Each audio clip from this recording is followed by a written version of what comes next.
Hey, Sean, in making it, coming to a conclusion you feel is best for the team, what was the process like and all those involved in making this decision on Kyrie? Hey, Michael. Morning, everybody. This process is, I think all of you guys are pretty well aware of. It's been going on for a while now, and we've been bringing all the information to a head here. And I think this is a decision that ultimately Joe Tsai and myself made. We, as always, involve a lot of people in this, but this decision came down to the two of us, and it's what's best for the organization at this point in time. Ryan Lewis, New York Post. Hey, Sean, how you doing? Good, Brian.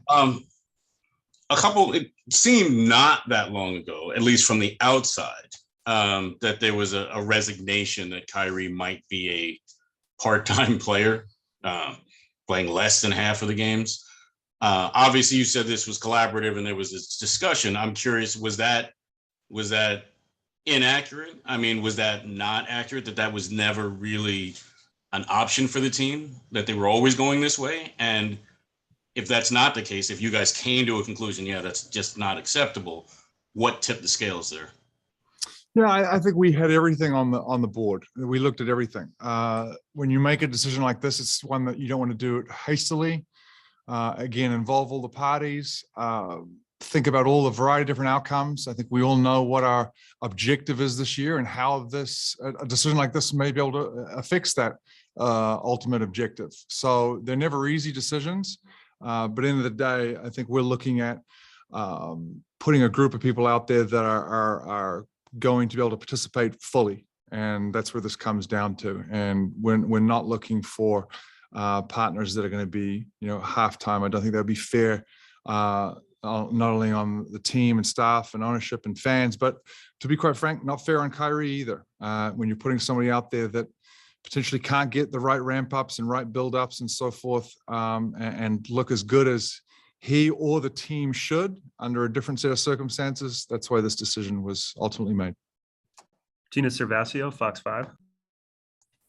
Hi, Sean. Thank you for doing this so quickly today. How involved were Kevin Durant and James Harden on making this decision? Well, I think we have updated all the players, all the staff. Everybody knows that, these discussions were ongoing and having, but ultimately this decision was Joe Tsai and myself. And this decision came down to what we felt was the right move for the organization at this time. Greg Logan, Newsday. Sean, two things. Presumably, you had ongoing discussions with Kyrie. Is he just at a point where he's inflexible about changing his eligibility status for games in New York? And two, by taking this move, is it still possible that he would lose any salary for unexcused absences?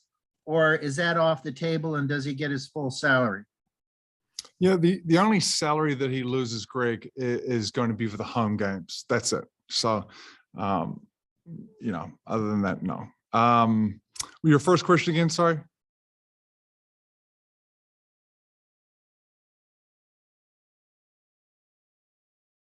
You're muted, Greg.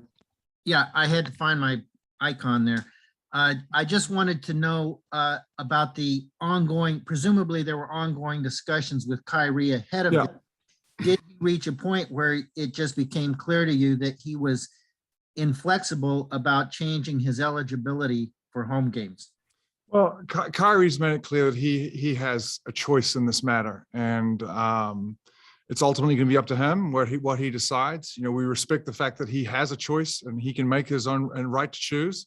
As again, right now, what's best for the organization is the path that we're taking. And I don't want to speak for Kyrie, at the right time. I'm sure he will address his feelings and what the path may be for him. Christian Winfield, New York Daily News. Hey, Sean, obviously this is kind of like uncharted territory here, but where do you guys go from here in terms of not having a player of this caliber available to your roster if he doesn't want to do what it takes to be available? Are you now going to be looking for an opportunity to move him to fill, other holes in the roster, or what do you do from here as a front office? Yeah, Christian, I don't know that I want to address the hypotheticals of what may happen in the future here. I think this is pretty raw, pretty fresh. I think we've got to let the dust settle. The hope is that we have Kyrie back. We'll welcome him back in open arms under a different set of circumstances. And so we need to wait and see how that transpires. But in the meantime, we need to focus on the 16 players that are going to be on this roster moving forward, with us, including our two-ways. So the focus needs to be with them, and our goals have not changed. The goals, ultimately still are to be the last team standing, and that's where we're going to be. And without a doubt, losing a player of Kyrie's caliber hurts from a talent perspective, no question. I'm not going to deny that, but at the end of the day, our focus, our coaches' focus, the organization's focus needs to be on those players that are going to be involved here and participating fully. Howard Beck, Sports Illustrated.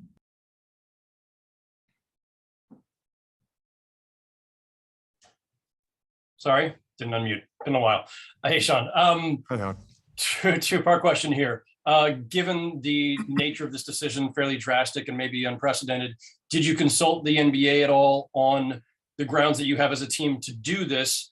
And secondly, do you expect any pushback potentially from the Players Association or Kyrie's camp? All parties that needed to be consulted on this were, will there be pushback from Kyrie and his camp? I'm sure this is not a decision that they like. And Kyrie loves to play basketball, wants to be out there, wants to be participating with his teammates. But again, this is a choice that Kyrie had, and he was well aware of that. Again, we had multiple conversations about this. I think the conversations were good. They were very clear and clearly outlined. And this is this is where we stand right now today. Alex Schiffer, The Athletic. Hey, Sean, you just touched on this a little bit, but did you meet with Kyrie in person to break the news to him? Did you call him and just, I know you don't speak for him, but how do you think he took it? Today is an off day, so the guys are not in, but Kyrie and all his people, his team have been involved and been included in this. Again, I don't want to get into hypotheticals or try and guess how he may be feeling at this point. I think at the right time, when he sees fit, he can address it in his own words. Malika Andrews, ESPN. Hey, Sean, thanks for doing this. Just two quick for you. One, can you I think I might have missed, why now was this decision that needed to be made at this point? I don't know if there's ever a right time. I think we can all second guess of should this have been done weeks ago? Could we have waited longer? I got to be honest, nobody knows. As many of you have said, this is uncharted territory, and we're doing the best we can with the information we're being given.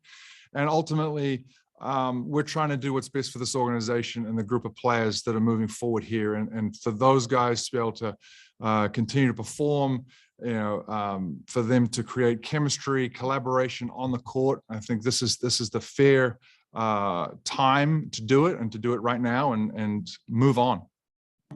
And then just secondly, the hoping to welcome him back with open arms. How long do you think that invitation is extended? Again, Malika, I wish I could speak on that. I don't know what's going through his head right now, and as it pertains to this particular decision and the direction he wants to take it. Again, all I can say is that he's a member of this team, but not with the group here, and we would welcome him back. But again, that would have to be under a different set of circumstances. Thank you, Sean. Thanks. Bruce Beck, NBC New York. Sean, I know you said your goals haven't changed, but is this a statement that the safety and welfare of your team and organization trumps the pursuit of a championship? Well, I think what we're looking for, Bruce, is we're all living in a different environment now. And there's a lot of people that, this pandemic has affected far worse than it has affected the Brooklyn Nets. And I think that's something that we need to be very careful here not to overlook. There are countless workers who have lost jobs because of this. There's people who have lost loved ones and so forth. And this is, as I've mentioned before, this is serious. And we play a game of basketball. And although it's serious and we take our job extremely seriously, these are mandates that right now we don't have any control over. All we can do is abide by them and think that science and, the people governing, whether it's our city, whether it's our state, whether the country, are making the right calls for us all to get back and to move on into a healthier, safer environment. Scott Cassiola, New York Times. Hey, Sean, just for the record, can you state explicitly whether Kyrie is vaccinated? Well, Scott, if he was vaccinated, we wouldn't be having this discussion. I think that's probably pretty clear. Ian O'Connor, New York Post. Hey, Sean, I realize you said that this decision was made by you and Josiah alone, but did you consult Kevin Durant on this decision? And if so, did he support the move? All our players were made aware that this was the trajectory we're going down, and this was going to happen. Again, I will let Kevin, James, Joe Harris, Blake Griffin, all the players address it in their own words at the right time. Our hope is that we can, somewhat put this to rest and move on with the season. Again, we have, goals and aspirations to go and achieve out there, and I don't think we want it to be focused entirely on an individual that is not with the team right now. Just one other thing, if I could. Do you feel that Kyrie effectively gave you no choice but to make this decision? Ultimately, yes. I mean, he has a choice to make, and he made his choice. And again, my job here is to make, what we deem is the best decision and best choices for the organization moving ahead and as a whole. And, they're not always ones that are going to be met with open arms and, a thumbs up. These are hard decisions. And just like I'm sure it wasn't easy for Kyrie either to make that, to have to be able to not be around his teammates. That's all the time we have. Thank you, Sean. Thank you, guys.